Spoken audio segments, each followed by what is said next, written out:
CRPF जवान को लेकर एक बड़ा खुलासा हुआ है। आप जानते हैं कि एक सीआरपीएफ जवान को दिल्ली से एनआईए ने हिरासत में लिया था और ये कहा था कि इसने जो है, यानी आपको बता दें कि पाकिस्तान से ऐसी जानकारी शेयर की है जो नहीं करनी चाहिए थी।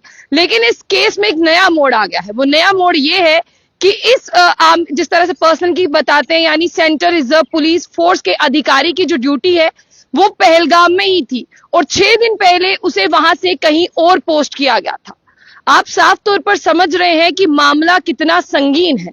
मामला यह है कि सीआरपीएफ जवान जो यहां पर पाकिस्तान इंटेलिजेंस ऑफिसर से भारत की खुफिया जानकारी शेयर करता था, और आप ये सोचिए कि जो सीआरपीएफ में जॉब करता है, जो नौकरी करता है, उसके पास कितनी सारी ऐसी सिक्योरिटी की अंदर की जानकारी होगी जो साल 2023 से वो ये काम कर रहा था और पाकिस्तान की अगर बात करते हैं इंटेलिजेंस ऑफिसर से शेयर करता है।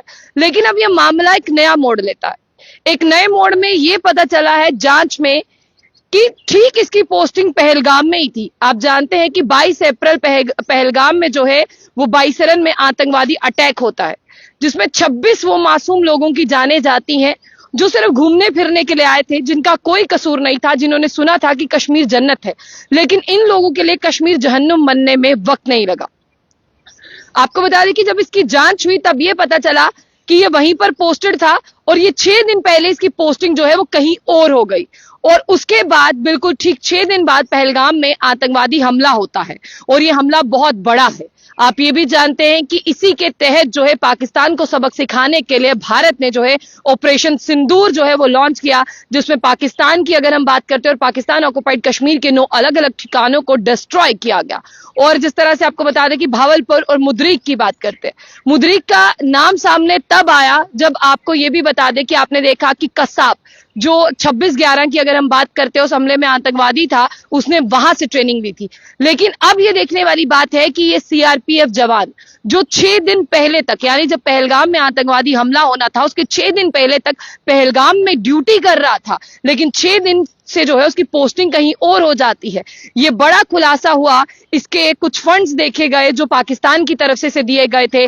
जब तहकीकात हो रही है, इसने कुछ वीडियोग्राफी, कुछ फोटोज जो है वो शेयर किए हैं, कुछ ऐसी जानकारी जो इसने अपने वॉइस नोट से शेयर की है।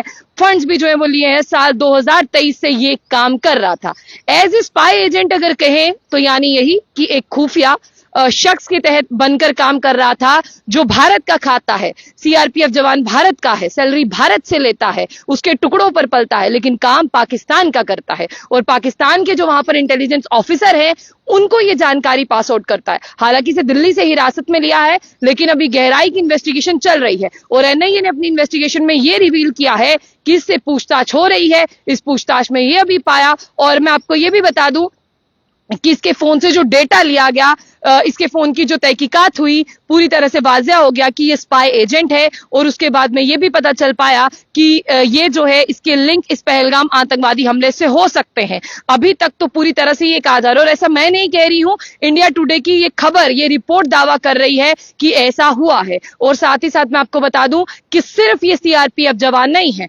ज्योति मल्होत्रा है। सिर्फ ज्योति मल्होत्रा भी नहीं है, उनके साथ बहुत से ऐसे लोग हैं। लेकिन बताया जा रहा है कि ज्योति मल्होत्रा और जो दानिश हैं जो एम्बेसी में काम करते थे, उनका कोई लव ट्रायंगल था। इस लव ट्रायंगल के चलते ज्योति मल्होत्रा से दानिश ने शादी के वादे किए थे, वो फिजिकल रिलेशनशिप में भी थे। और साथ ही साथ जिस तरह से बात करते हैं, ज्योति जो है रहती पाकिस्तान में थी, लेकिन जिस तरह से पाकिस्तान आती जाती रहती थी, और उसका बहुत बार जिस तरह से मैं आपको बता दूं कि वीजा भी चेक किया गया, और ये भी बताया गया कि चाहे पाकिस्तान एम्बेसी में कोई फंक्शन हो और चाहे कहीं भी कोई फंक्शन हो, उसमें वो आती जाती रहती थी। और फिलहाल ये जो स्पाई एजेंट के तौर पर सीआरपीएफ जवान काम कर रहा था, मैं आपको बता दूं कि ये इनके मोबाइल से जो है ये चीजें मिली हैं। लेकिन आगे कहां तक जाती है बैंक स्टेटमेंट के अलावा बात, ये रिवील होगा और ये पब्लिक डोमेन में भी डाला जाएगा। जैसे ये खबर दावा करती है, आहिस्ता आहिस्ता परतें खुलेंगी, आपको जरूर बताएंगे।